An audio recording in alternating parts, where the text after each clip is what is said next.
2026년 6월 24일 수요일 새벽기도회를 하나님께 드리겠습니다. 하나님의 말씀은 신약성경 고린도전서 15장 1절부터 11절까지 말씀입니다. 신약성경 282면 고린도전서 15장 1절부터 11절까지 말씀 한 절씩 교독하겠습니다. 형제들아, 내가 너희에게 전한 복음을 너희에게 알게 하노니 이는 너희가 받은 것이요 또 그 가운데 선 것이라. 만일 내가 전한 그 말을 굳게 지키고 헛되이 믿지 아니하였으면 그런 말미암아 구원을 받으리라. 내가 받은 것을 먼저 너희에게 전하였노니 이는 성경대로 그리스도께서 우리 죄로 인하여 죽으시고 되셨다가 성경대로 사흘 만에 다시 살아나사 게바에게 보이시고 후에 12 제자에게와 후에 500여 형제에게 일시에 보이셨나니 그 중에 지금까지 대다수는 살아있고 어떤 사람은 잠들었으며 그 후에 야고보에게 보이셨으며 그 후에 모든 사도에게와 나중에 만삭되지 못하여 난 자 같은 내게도 보이셨느니라. 나는 사도 중에 가장 작은 자라. 나는 하나님의 교회를 박해하였으므로 사도라 칭함받기를 감당하지 못할 자니라. 내가 나 된 것은 하나님의 은혜로 된 것이니 내게 주신 그의 은혜가 헛되지 아니하여 내가 모든 사도보다 더 많이 수고하였으나 내가 한 것이 아니요 오직 나와 함께 하신 하나님의 은혜노라. 함께 읽겠습니다. 그러므로 나나 그들이나 이같이 전파하매 너희도 이같이 믿었느니라. 아멘. 우리가 읽은 오늘 말씀에서 사도 바울은 복음의 핵심은 예수님께서 십자가에서 죽으심과 부활하심을 선포하고 있습니다. 3절부터 4절 말씀에서 내가 받은 것을 먼저 너희에게 전하였노니 이는 성경대로 그리스도께서 우리 죄를 위하여 죽으시고 장사 지낸 바 되셨다가 성경대로 사흘 만에 다시 살아나사. 앞서 2절의 말씀을 보면 사도 바울은 자신이 전한 말, 그러니까 십자가와 부활의 예수님을 굳게 지키고 헛되이 믿지 않을 때 구원을 받는다고 말씀합니다. 물론 우리가 구원을 이야기할 때 내가 예수님을 구주로 고백하는 순간 하나님께서 우리에게 선물로 주시는 것이지만 그 구원을 완성하려면 내가 믿는 복음을 굳게 지키는 삶이 뒤따라야 합니다. 이로 말미암아 우리의 삶에 고난과 고통이 따를 수 있지만 하나님이 그런 우리의 믿음을 보시고 구원을 온전하게 이루어 가십니다. 그리고 예수님이 십자가의 죽으심과 부활하심이 성경대로 일어난 사건으로 이 모든 일이 하나님의 뜻 가운데 있음을 말씀하고 있습니다. 우리는 복음을 이야기할 때 십자가의 예수님을 강조하는 반면에 상대적으로 부활의 예수님을 덜 강조합니다. 그래서 보통 예수님의 부활에 대한 말씀은 우리가 봄에 있는 부활절 절기에 한정 짓는 그런 경우가 많이 있습니다. 그러나 복음은 예수님의 십자가와 부활까지임을 우리가 기억해야 합니다. 예수님은 세 차례에 걸친 순환 예언에서도 예수님께서 십자가의 죽으심과 더불어서 3일 만에 다시 살아나실 것을 말씀하신 적이 있습니다. 예수님은 이렇게 하나님의 말씀에 따라 십자가에 순종하셨을 때 바로 하나님께서는 예수님을 다시 살아나도록 역사하십니다. 예수님의 십자가와 부활을 믿는다는 것은 우리가 그 사실을 진리로 믿는 것뿐만 아니라 우리도 예수님의 그 뒤를 따라가야 한다는 것이죠.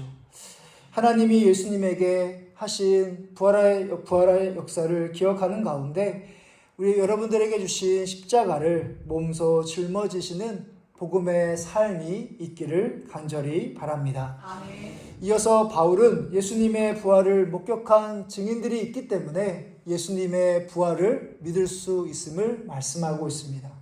5절 말씀에서 게바에게 보이시고 후에 12 제자에게와 그리고 8절 말씀에서 맨 나중에 만삭되지 못하여 난 자 같은 내게도 보이셨느니라 라고 말씀합니다.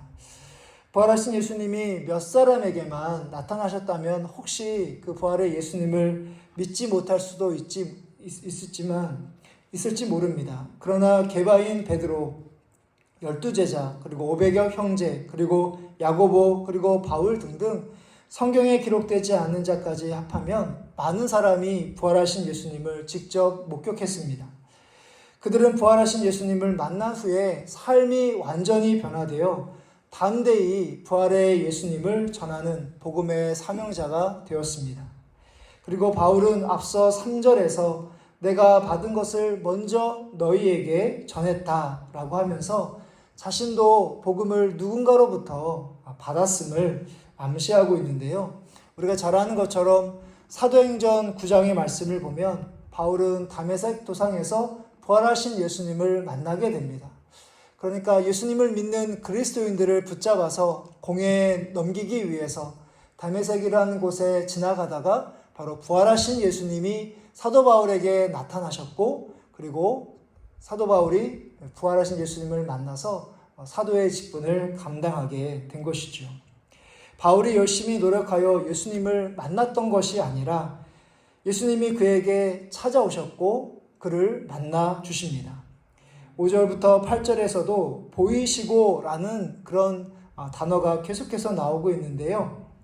네 차례나 나오고 있는데 그만큼 부활하신 예수님께서 주도적으로 나타나시고 보여주셨기 때문에 예수님의 부활을 사도 바울도 믿고 전할 수 있었다는 사실입니다.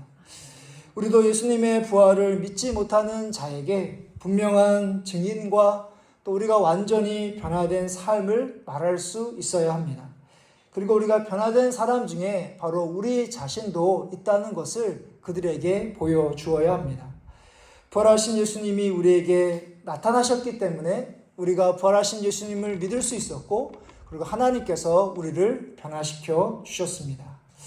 이제 우리가 부활하신 예수님의 거룩한 증인의 사명을 예수님께서 오시는 순간까지 감당하시는 여러분들 되시기를 바랍니다. 아멘. 이제 마지막으로 바울은 자신이 사도가 된 것이 오직 하나님의 은혜임을 고백합니다.